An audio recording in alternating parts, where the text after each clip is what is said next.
Good morning बच्चों। इसके पहले वाले वीडियो लेक्चर में हम लोगों ने क्या अध्ययन किया था? सौर विकिरण क्या है, पृथ्वी पर सौर विकिरण किस प्रकार आता है और पार्थिव विकिरण क्या है, और इसके बाद में हमने अध्ययन किया था कि सौर विकिरण को कौन कौन से कारक प्रभावित करते हैं।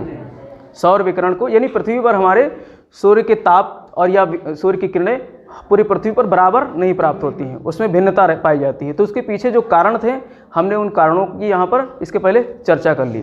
अगर बच्चों आप लोगों को पहला वीडियो देखना है तो डिस्क्रिप्शन बॉक्स में जाइए, वहाँ पर इसका लिंक दिया है, उसको आप जो है पहला वीडियो देख लीजिए, उसके बाद ही ये सेकंड वीडियो आपको समझ में आएगा, वहाँ से आप पहला वीडियो चेक कर लीजिए। तो अब हम लोग अपने इस लेक्चर को स्टार्ट करें। तो इसमें हम लोग अब इसी पार्ट को कंटिन्यू करते हुए नहीं सौर विकिरण, ऊष्मा संतुलन एवं तापमान, अब इसमें हम लोग जो है वायुमंडल का तापमान एवं शीतलन इसका अध्ययन करेंगे। क्योंकि वीडियो लंबा खींच रहा था इसलिए हमने उसे शॉर्ट कर दिया। तो अब ये 3 पार्ट में बनेंगे। तो पहला पार्ट हमारा हो गया था जिसमें हमने सौर विकिरण का अध्ययन किया, पार्थिव विकिरण का अध्ययन किया, और अब यहाँ पर हम अभी इसी जो है पार्ट को आगे बढ़ाते हुए हम यहाँ पर अध्ययन करेंगे वायुमंडल का तापमान एवं शीतलन, कि हमारा वायुमंडल किस तरीके से जो है गर्म होता है और किस तरीके से वायुमंडल हमारी ठंडी होती है। तो इसका हम लोग यहाँ पर अध्ययन करेंगे, कौन से कारण है ऐसे। तो तापन और शीतलन यानी तापमान, किस तरीके से वायुमंडल का ताप बढ़ता है और किस तरीके से वायुमंडल शीतल होता है। तो इसका पहला कारण है सौर विकिरण। सौर विकिरण हम लोगों ने अध्ययन कर लिया, इसको ज़्यादा बताने की जरूरत नहीं है। सौर विकिरण का मतलब सूर्य से आने वाले जो है प्रकाशपुंज विकिरण जो है वो हमारे वायुमंडल को गर्म करता है। लेकिन मात्र 14% ही सौर विकिरण से हमारा वायुमंडल गर्म होता है। जब हम लोग ऊष्मा बजट पढ़ेंगे नेक्स्ट वीडियो में देखेंगे तो वहाँ पर हम लोग अध्ययन करेंगे कि किस तरीके से वायुमंडल को जो है ऊष्मा का जो है ऊष्मा प्राप्त होती है और कितना हमारी पृथ्वी रिलीज करती है। तो वो ऊष्मा बजट में हम लोग अध्ययन करेंगे। लेकिन यहाँ पर आप ये जान लीजिए कि सौर विकिरण से सिर्फ हमारी पृथ्वी 14% ऊष्मा प्राप्त करती है, बाकी का जो है लगभग 86% जो है वो डायरेक्ट सौर विकिरण से गर्म नहीं होती हमारी जो है हमारा वायुमंडल। तो दूसरा पॉइंट हमारा है पार्थिव विकिरण द्वारा, ये बहुत महत्वपूर्ण है। पार्थिव विकिरण द्वारा ही हमारा वायुमंडल क्या होता है, गर्म होता है। अब पार्थिव विकिरण हमने बता दिया था क्या है। पार्थिव विकिरण का मतलब पृथ्वी से उत्सर्जित ऊर्जा, उत्सर्जित या निकलने वाले ताप या किरणों को क्या कहते हैं, पार्थिव विकिरण। तो पार्थिव विकिरण बहुत महत्वपूर्ण है। अभी पार्थिव विकिरण से हमारा वायुमंडल 3 प्रक्रियाओं के माध्यम से गर्म होता है। एक है आपका जो है संचालन, संवहन और अभिवहन। पहला है संचालन यानी इसको चालन भी बोलते हैं, अंग्रेजी में बोलते हैं कंडक्शन, और दूसरा है संवहन या कन्वेक्शन, और तीसरा है अभिवहन या एडवेक्शन। तो 3 प्रमुख प्रक्रियाओं के माध्यम से हमारा वायुमंडल गर्म होता है। पहली अगर हम बात करें संचालन की, तो संचालन या चालन इसमें क्या होता है, जब देखो हमारी पृथ्वी पर जो है वायुमंडल में सूक्ष्म कण पाए जाते हैं, और इसके अलावा मतलब हमारे वायुमंडल के कंपोजिशन में हमने अध्ययन किया था तो तीनों तत्व पाए जाते हैं, तीनों पदार्थ पाए जाते हैं, ठोस, द्रव और गैस। ठोस के रूप में जो है राख के कण हैं, धूल के कण हैं, नमक के कण हैं, ये सब पाए जाते हैं। और इसके अलावा गैस में बहुत सारी जो है गैसों का भी कंपोजिशन पाया जाता है, nitrogen, oxygen, argon, carbon dioxide, hydrogen, helium, ये सब गैसें पाई जाती हैं ना। और इसके अलावा जल के रूप में जलवाष्प पाया जाता है, द्रव के रूप में। तो इस तरीके से ये तीनों रूपों में हमारे वायुमंडल में पदार्थ पाए जाते हैं। तो संचालन जो होता है, हमारे पदार्थों में जो अणु होते हैं, तत्व होते हैं, इन अणुओं में ये अणु धीरे धीरे गर्म होते हैं। जब नीचे से प्रकाश जो है या ताप जब वायुमंडल की तरफ जाता है, खास करके रात्रि के समय जब सूरज छिप जाता है, तो हमारी पृथ्वी को पार्थिव विकिरण करने का पूरा मौका मिल जाता है। इसलिए आपने देखा होगा कि जो 4 बजे का समय होता है भोर पहर का, उस समय ठंडी ज़्यादा बढ़ जाती है ना। ठंड मौसम में और गर्म मौसम में भी गर्मी कम लगती है सुबह के 4 बजे के समय में, 3-4 बजे के बीच में। उसका कारण क्या होता है कि उस समय तक हमारी पृथ्वी अपने पूरी जो है गर्मी को बाहर निकाल चुकी होती है। यही कारण है कि हमारे जो है पृथ्वी पर जो है 3 से 4 बजे के बीच में ज़्यादा सर्दियों में सर्दी पड़ेगी और गर्मियों में कम गर्मी पड़ेगी, यही कारण है। तो संचालन में क्या होता है कि जो अणु होते हैं, वायुमंडल के जो अणु होते हैं, वो अणु धीरे धीरे एक दूसरे से गर्म होते रहते हैं। अब इसका एक उदाहरण आप इस तरीके से समझ सकते हो कि जैसे एक लोहे की छड़ है, एक लोहे की छड़ में क्या होता है, आपस में अणु चिपके होते हैं, और जब इसको हम गर्म करते हैं, मान लेते हैं इधर हमने कैंडल जला दिया या स्टोव जला दिया, अब इसको गर्म कर रहे हैं। और यह आप ऐसे उदाहरण समझ सकते हो कि आप चलो यही लोहे की छड़ से समझो, तो इसको जब गर्म करेंगे तो ये इस तरफ लाल होना शुरू हो जाएगा, लोहा इस तरफ लाल होना शुरू हो जाएगा। फिर धीरे धीरे इसके साथ में जो अणु चिपके हुए हैं वो एक दूसरे को गर्म करते चले जाएंगे। हमने पूरी रॉड को ऐसा नहीं कि ये जो है रॉड को आगे बढ़ाते जाएं और गर्म करते जाएं, यहाँ पर स्टोव या गैस हीटर जल रहा है और धीरे धीरे करके पूरा रॉड गर्म हो जाता है, पूरा रॉड गर्म हो जाता है। तो उसका कारण क्या है कि जो रॉड में अणुएँ हैं, जो अणु हैं आपस में चिपके हुए हैं, यानी एक अणु गर्म हुई फिर उसके बाद में उसने दूसरे अणु को एनर्जी हीट ट्रांसफ़र कर दिया, तो इस तरीके से एक समय ऐसा आएगा पूरा जो है पूरा रॉड गर्म हो जाएगा। और जब पूरा रॉड गर्म हो जाएगा तो ताप का प्रवाह बंद हो जाएगा, यानी ताप किसी भी वस्तु का या पृथ्वी का ताप तब तक बढ़ेगा जब तक कि तापमान बराबर ना हो जाए। तो इस तरीके से जो है ऐसे रॉड गर्म होता है। तो ये रॉड के उदाहरण से ही ये संचालन होता है। यानी संचालन क्या है?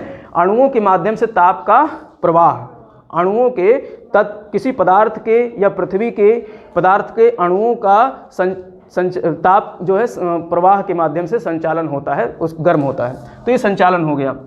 दूसरा है संवहन, संवहन या कन्वेक्शन। संवहन में क्या होता है? धाराएं चलती हैं, लंबवत धाराएं चलती हैं। इसमें क्या होता है? लंबवत धाराएं चलती हैं। इसमें जब हमारी पृथ्वी, ये हमारी पृथ्वी की सतह है, ये क्या है? हमारी पृथ्वी की सतह है, और यहाँ पर सूर्य है। सूर्य से कैसी तरंगें आती हैं? लघु तरंगें आती हैं, लघु तरंगें आती हैं, और पृथ्वी से दीर्घ तरंगें जाती हैं। कैसी तरंगें जाती हैं? दीर्घ तरंगें जाती हैं। तो जब पृथ्वी से हमारी दीर्घ तरंगें ऊपर उठती हैं तो जो जलवाष्प है और जो है धूल के कण हैं, नमक के कण हैं, ये नीचे से गर्म होने लगती हैं, गर्म होने लगती हैं। गर्म होकर के मतलब ये स्थान को जब गर्म होती हैं तो क्या होता है? वहाँ पर दबाव कम हो जाता है, प्रेशर जो है हवाओं का कम हो जाता है। हवाएं जो है हल्की होने लगती हैं, गर्म होकर के हवाएं क्या हो जाती हैं? हल्की हो जाती हैं। तो हल्की होकर के ऊपर उठ जाती हैं, और ऊपर की जो गर्मी है, ऊपर की जो ठंड हवाएं हैं वो नीचे बैठना शुरू कर देती हैं। ऊपर की जो ठंड हवाएं हैं वो नीचे बैठना शुरू कर देती हैं। तो इस तरीके से इसमें लंबवत संवहनी धाराएं क्या होती हैं? इसमें लंबवत संचार शुरू हो जाता है। हवाओं का लंबवत संचार या धाराएं चलने लगती हैं, लंबवत धाराएं चलती हैं। यानी नीचे से गर्म हुई धाराएं ऊपर उठ गई और ऊपर की ठंडी धाराएं नीचे बैठ गई। तो एक तरीके से जो है अप एंड डाउन जो है हवाओं का या धाराओं का अप एंड डाउन मूवमेंट क्या कहलाता है? संवहन कहलाता है। वर्षा भी एक संवहनीय प्रकार की होती है, वो इसी विधि से होती है वर्षा। या इसको आप इस तरीके से उदाहरण समझ सकते हो कि एक भगोने में पानी लो और उसको जो है स्टोव पर रख दो और पानी को गर्म करो। पानी जब क्या होगा? नीचे की तली में पानी जब गर्म हो जाएगा तो गर्म होकर वो हल्की होकर के ऊपर उठ जाएगी, और ऊपर का पानी जो है अभी ठंडा है तो वो नीचे बैठेगी। तो इस तरीके से पूरा पानी हमारा गर्म हो जाता है, और ये तब तक चलता रहेगा जब तक पूरा पानी गर्म नहीं हो जाएगा। तो इस तरीके से उसमें एक लंबवत धाराएं चलती हैं, लंबवत धाराओं के माध्यम से ही हमारे भगोने का पूरा पानी क्या हो जाता है? गर्म हो जाता है। तो उसको बोलते हैं संवहन या कन्वेक्शन बोलते हैं। इस तरीके से हमारा वायुमंडल क्या होता है? गर्म और ठंडा होता है, गर्म और ठंडा होता है।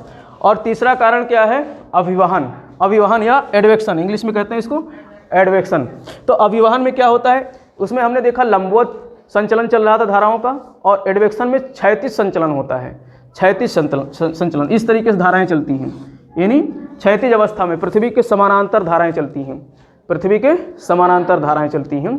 तो इसके कारण हमारे पृथ्वी पर क्या होता है? तापमान बढ़ता है और ठंडा होता है। पृथ्वी का वायुमंडल का शीतलन और तापन होता है। कैसे? एडवेक्शन के माध्यम से। सिर्फ इतना अंतर है, संवहन में क्या होता है? लंबवत धाराएं चलती हैं, और एडवेक्शन में या अभिवहन में क्या होता है? क्षैतिज धाराएं चलती हैं, पृथ्वी के सतह के सहारे जो है धाराएं चलती हैं। आपने देखा होगा इस तरीके से कि हमारी पृथ्वी पर जो है, हमारी पृथ्वी का भारत में जो है गर्मियों में लू चलती है। गर्मियों में क्या चलती है? लू चलती है। तो वो लू जो है, जब लू चलती है तो हमारे जब तापमान को और क्या कर देती है? बढ़ा देती है। और वो लू हमारे उत्तर प्रदेश में लू कहाँ से आती है? पश्चिमी भाग से, राजस्थान वगैरह से। और राजस्थान में क्या है? रेगिस्तान है। तो रेगिस्तान से जब हवाएं चलेंगी तो गर्म चलेंगी, और वो हमारे यहाँ आ करके उत्तर प्रदेश, बिहार को जो है गर्मी प्रदान करती हैं, तो उसे लू कहते हैं। तो लू भी एक उदाहरण है किसका? हाँ, अभिवहन का। लू किसका उदाहरण है? अभिवहन का। तो इस तरीके से एडवेक्शन या अभिवहन के माध्यम से हमारी पृथ्वी क्या होती है? गर्म होती है। पृथ्वी का वायुमंडल क्या होता है? गर्म होता है। अब हमारा दूसरा टॉपिक है इसी में, तीसरा जो है संघनन की गुप्त ऊष्मा। संघनन की गुप्त ऊष्मा से भी हमारा वायुमंडल गर्म होता है। हमारे वायुमंडल में जो है जब वाष्पीकरण होता है तो वाष्पीकरण के कारण क्या होता है कि जो नमक के कण हैं, धूल के कण हैं, उस पर जो है वाष्प जाकर के चिपक जाता है, वाष्प चिपक जाता है। तो उसमें जो है गुप्त ऊष्मा पाई जाती है। गुप्त ऊष्मा का मतलब अभी उसके अंदर ऊष्मा है, एनर्जी है, लेकिन वो दिखाई नहीं दे रही। जैसे एक युवा लड़का है, बैठा हुआ है, दौड़ने वाला है, धावक है, लेकिन उसके बारे में हमको पता नहीं है कि ये कितना तेज़ दौड़ेगा। तो उसके अंदर एक गुप्त ऊष्मा है, गुप्त एनर्जी है, दौड़ने की है। जैसे ही वो दौड़ने लगता है फिर हमको पता चल जाता है, अरे वाह ये तो बहुत तेज़ दौड़ रहा है, अच्छा धावक है। तो उसकी गुप्त ऊष्मा हमारे सामने प्रकट हो गई तो हमको दिखाई देगी। ऐसे ही वायुमंडल में जो धूल के कण हैं, नमक के कण हैं, उस पर जलवाष्प चिपके हुए होते हैं। और जैसे ही मौका मिलता है, संघनन शुरू होता है, जैसे ही संघनन शुरू होगा, संघनन का मतलब होता है वाष्पीकरण का मतलब जल वाष्प बन करके जो है धूल के कणों पे, नमक के कणों पे चिपक जाती हैं। और संघनन में क्या होता है, जैसे ही ऊपर उठेंगी, जैसे ही संवहनीय धाराएं इनको ऊपर उठाएंगी, संवहनीय धाराएं जैसे ही हमने इसमें पढ़ा था ना संवहन के माध्यम से, तो संवहन के माध्यम से जैसे संवहनीय धाराएं इन कणों को ऊपर उठाएंगी वैसे ही ठंडी होने लगेंगी। जब ऊपर जाएंगे तो तापमान घटता जाता है, हमने अध्ययन किया था। तो तापमान घटता जाता है, जैसे ही ये जाकर ऊपर ठंडी हो जाएंगी तो फिर इनका क्या होने लगेगा, संघनन होने लगेगा। संघनन होकर के या तो जो है ठोस पदार्थ में बदल जाएंगी या जल के रूप में बदल जाएंगी। संघनन होकर के वर्षण तभी होते हैं, वर्षण या तो ठोस पदार्थ में होगा या जल रूप में होगा या गैस रूप में होगा। कोहरा क्या है, गैस के रूप में वर्षा है, कोहरा जो है गैस के रूप में वर्षण होता है। और ओले क्या है, ठोस के रूप में वर्षा होता है। और पानी क्या है, द्रव के रूप में वर्षा होती है, उसी को वर्षा कहते हैं। बाकी सबको मिलाकर क्या कहते हैं, वर्षण कहते हैं। वर्षण शब्द आ जाए तो मतलब होता है या तो ठोस पदार्थ की वर्षा होगी या गैस पदार्थ की वर्षा होगी या द्रव पदार्थ की वर्षा होगी, वर्षण कहते हैं। इसको हम लोग अलग से अध्ययन करेंगे।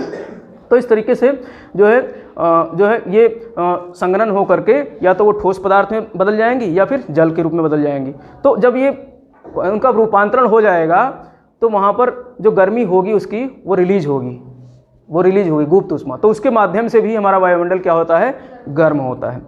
जब वाष्पीकरण होगा तो वहाँ पर जो है एनर्जी एब्जॉर्ब हो जाती है, उसमें लेटेंट हीट चली जाती है, वो दिखाई नहीं देती है। लेकिन जैसे ही संघनन होगा गुप्त ऊष्मा बाहर निकल आएगी और हमारी पृथ्वी पर वर्षा होने लगती है संवहनीय धाराओं के माध्यम से और एडवेक्शन के माध्यम से। तो सब मिलाकर के, कुल मिलाकर के संचालन, संवहन, अभिवहन, ये सब जो है हमारी पृथ्वी पर मौसमी दशाओं को जन्म देती हैं, मौसमी दशाओं को जन्म देती हैं। इसी कारण हमारी पृथ्वी पर तेज़ हवाएं चलती हैं, तूफान आते हैं, वर्षा होती है, वर्षा के विभिन्न रूप हैं। यही सब कारण है कि हमारी पृथ्वी पर ये सब संपन्न होता है। तो ये हम लोगों ने यहाँ पर अध्ययन कर लिया इसका जो है कि हमारे पृथ्वी वायुमंडल का तापन कैसे होता है और शीतलन कैसे होता है। अब हम लोग अध्ययन करेंगे पृथ्वी का ऊष्मा बजट। पृथ्वी का हमारा अगला टॉपिक क्या है, पृथ्वी का ऊष्मा बजट यानी हीट बजट। जैसे हमारे घर का एक बजट होता है या हमारे देश का एक बजट होता है ना, देश का बजट फरवरी के महीने में प्रस्तुत किया जाता है। तो उसमें क्या होता है कि कितना जो है कितनी आमदनी आएगी और कितना खर्चा होगा, यानी आय और व्यय का विवरण क्या कहलाता है, बजट कहलाता है। आय यानी आय मतलब आगमन और व्यय का मतलब खर्चा हो जाना, वापस जाना। तो इसे क्या कहते हैं, सम्मिलित रूप से बजट कहते हैं। तो यहाँ पर हम लोग ऊष्मा का बजट देखेंगे, ऊष्मा का भी बजट हम लोग देखेंगे, ऊष्मा का बजट देखेंगे। ऊष्मा के बजट में क्या होता है कि कितना जो है विकिरण या कितना ताप हमारी पृथ्वी पर आया और कितना वापस चला गया। तो इसी को क्या कहते हैं, ऊष्मा बजट कहते हैं। तो अब यहाँ पर हम मान लेते हैं एक 100 यूनिट जो है हमारी पृथ्वी पर सौर की आई, 100 यूनिट, हालांकि इतनी आती नहीं है, बहुत कम आती है। 100% अगर सूर्य जितना एनर्जी बना रही है उसका 100% आ जाए ना तो पृथ्वी भस्म हो जाएगी, बहुत कम मात्रा में आती है। क्योंकि पृथ्वी के बाहरी, वो सूर्य की बाहरी सतह जो कोरोना जिसको बोलते हैं, उसका तापमान जो है लगभग 6000 डिग्री सेल्सियस है। वहाँ से जो है सौर तरंगें आती हैं और पृथ्वी के जब सूर्य के अंदर जाते हैं तो सौर तरंगें बहुत ज़्यादा, ज्वाला उसकी बहुत लाखों में टेम्परेचर होता है, तो वहाँ से तो तरंगें आती ही नहीं। वहाँ से अगर आने लगे तो पृथ्वी हमारी तो खत्म हो जाएगी। लेकिन वही हम मान लेते हैं कि 100 यूनिट, चूँकि यहाँ पे हमको बैलेंस दिखाना है, बजट दिखाना है, तो मान लेते हैं सूर्य से 100% ऊर्जा या 100 इकाई जो है पृथ्वी पर आई, यहाँ पर हम 100 यूनिट मान लेते हैं। तो इसमें देखिए एक तो होता है कि जो है परावर्तन होता है, प्रकीर्णन होता है और अवशोषण होता है। 3 चीज़ें हमने पहले अध्ययन किया था, परावर्तन, प्रकीर्णन और अवशोषण अवशोषण। परावर्तन में हमने बताया था स्कैटरिंग फैल जाती, जिसकी वजह से जो है क्या होता है, वापस चली जाती हैं, जितनी तरंगें आई उतनी वापस चलेंगी। और प्रकीर्णन में हमने देखा था कि जो है सुबह जो है रोशनी प्राप्त होती है, शाम को सूर्य ढलने के बाद भी हमको उजाला दिखाई देता है, तो ये सब प्रकीर्णन के कारण होता है। यहाँ पर हम लोग ज़्यादा डिटेल से इसका अध्ययन नहीं करेंगे। और एक होता है अवशोषण। तो अब ये तीनों के माध्यम से हमारी पृथ्वी पर ऊष्मा का 100 इकाई आई, तो 100 इकाई मान लेते 100 इकाई आई, उसमें से जो है 6% क्या होता है, स्कैटरिंग हो जाती है, उसका प्रकीर्णन हो जाता है। क्योंकि हमने बताया कि हमारे वायुमंडल में ठोस पदार्थ भी पाए जाते हैं, जल के कण यानी बर्फ़ के कण, धूल के कण, राख, तो उनसे टकरा करके 6%, 100 में से 6% क्या हो गया, वायुमंडल में चली गई, बाहर चली गई। और बादल भी है हमारे वायुमंडल में, यानी जलवाष्प है, जलवाष्प का पूरा रूप जो है बादल कहलाता है। तो जलवाष्प यानी बादल के माध्यम से 27% अंतरिक्ष में चली जाती हैं, वापस चली जाती हैं, 27% चली गई। और हमारे पृथ्वी पर जो है बर्फ़ भी है, आइस भी है, ग्लेशियर्स भी हैं, पर्वतों पर हैं, और उत्तरी ध्रुव दक्षिणी ध्रुव पर है बर्फ़, तो वहाँ से टकरा करके 2% वापस चली जाती हैं। तो ये तो हो गया तुम्हारा परावर्तन, 27% और 2% ये परावर्तन हो जाता है। इनका क्या हो जाता है, परावर्तन, सीधे टकराई और वापस चली गई। तो हमने जैसा कि बताया था परावर्तन को क्या कहते हैं, अल्बेडो। तो हमारे पृथ्वी का तो अल्बेडो 2% है, पृथ्वी का अल्बेडो 2%, लेकिन 27% जो है बादलों से भी अल्बेडो होता है। 27% परावर्तन किसके द्वारा होता है, बादलों के माध्यम से।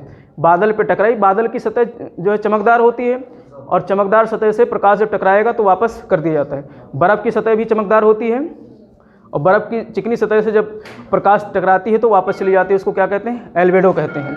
और जो धूल के कण हैं, नमक के कण हैं, ये सब क्या करते हैं, इनसे जो है टकरा करके छितर जाती हैं, वायुमंडल में चित्र जाते, तो इसको प्रकीर्णन बोलते हैं। तो 6% प्रकीर्णन हो गए। अब इसको हम जोड़ते हैं, 29 और 6 कितना हो गया, 35%। तो इस 35% का हमारे इस पृथ्वी पर मतलब इसका कोई योगदान नहीं, सब इधर उधर चली गई वापस अंतरिक्ष में। अब बाकी बची 100 में से 65, बाकी बची 65। अब 65% हमारी पृथ्वी पर आती हैं। अब उनको भी देख लेते हैं। एक डायग्राम के माध्यम से हमने देखा कि किस तरीके से प्रकीर्णन और परावर्तन हो रहा है। और जो 35% का तो हो गया प्रकीर्णन और परावर्तन, और अब जो बचा 65%, तो 65% में से 14% जो है वायुमंडल द्वारा अवशोषित कर लिया जाता है। हमने बताया तीसरा का एक होता है अवशोषण, प्रकीर्णन, परावर्तन और अवशोषण। तो 14% हमारे वायुमंडल द्वारा क्या कर लिया जाता है, अवशोषण कर लिया जाता है। जैसा कि हमने पहले बताया था कि सूर्य से आने वाली, जब हमने सूर्य तप का अध्ययन कर रहे थे तो उसमें बताया था कि 14% ही हमारे सीधे सौर ऊर्जा से हमारे वायुमंडल गर्म होता है। तो 14% क्या हो गया, हमारा वायुमंडल इससे गर्म हो रहा है, और 51% हमारी पृथ्वी को प्राप्त होती है। अब इस 51% में 6% जो है वायुमंडल इससे गर्म होता है, 6% वायुमंडल जो है उसको गर्म करता है, और 9% जो है संवहन धाराएँ के रूप में जो है गर्म होता है। संवहन धाराएँ हमने अध्ययन कर लिया है उसके माध्यम से। और 19% संघनन की गुप्त ऊष्मा, 19% क्या है, संघनन की गुप्त ऊष्मा में ताप चला जाता है। तो इस तरीके से ये सब अगर हम जोड़ेंगे तो 48% हो जाता है। 39% तो ये हो गया, और 14% ये, 48% यानी कि हमारी पृथ्वी पे कहीं ना कहीं जो है इससे क्या होता है, 51% में से हमारा वायुमंडल गर्म होता है। अब बाकी 17% जो है वो 65 में से 17% सीधे अंतरिक्ष में वापस कर दी जाती है, उसका भी कोई योगदान नहीं है। यानी कि सिर्फ 48% ही इकाई जो है हमारे पृथ्वी को और वायुमंडल को प्राप्त होती है, बाकी 17% पुनः जो है अंतरिक्ष में चली जाती है। तो 48 और 17 कितना हो जाएगा, 48 17 65। तो 65 यूनिट जो आई थी हमारे वायुमंडल में जो है सूर्य से, उसका इन रूप में क्या हो गया, जो है परिवर्तन हुआ, जिसमें हमने देखा 17% तो बिना कोई काम किए ही अंतरिक्ष को वापस कर दी गई, और 14% वायुमंडल ने एब्जॉर्ब कर लिया सौर विकिरण का। फिर 51% सीधे हमारे धरातल पर आई, फिर इसका पार्थिव विकिरण होने लगा, तो पार्थिव विकिरण होकर के 6% वायुमंडल में पहुंच गया, और 9% संवहन धाराओं के रूप में, और 19% संघनन की गुप्त ऊष्मा में चली गई। क्योंकि वाष्पीकरण भी होता है तो संघनन वो जा करके गुप्त ऊष्मा के रूप में पदार्थ में चिपक जाती हैं, और फिर जब संघनन होता है तो 19% ऊर्जा रिलीज होती है हमारे वायुमंडल में।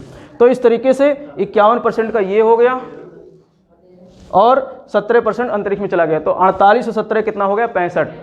तो इस तरीके से ये 65, अब जितना 65% जितना है, 17 तो पहले चला गया, और 48% को पुनः जो है वापस अंतरिक्ष में भेज दिया जाता है। तो इस तरीके से हमने देखा 100 इकाई जो आई थी हमारी पृथ्वी पर ऊर्जा, उस 100 इकाई 100% पूरी क्या कर दी गई, वापस कर दी गई। तो यानी आना और जाना दोनों क्या रहा है, बराबर रहा है। तो इसी को बोलते हैं ऊष्मा संतुलन। इसी को क्या बोलते हैं, ऊष्मा संतुलन। आना और जाना दोनों मिला करके बराबर हो गया तो ऊष्मा संतुलन हो गया। और आने और जाने की जो मात्रा थी वो बजट कहलाई।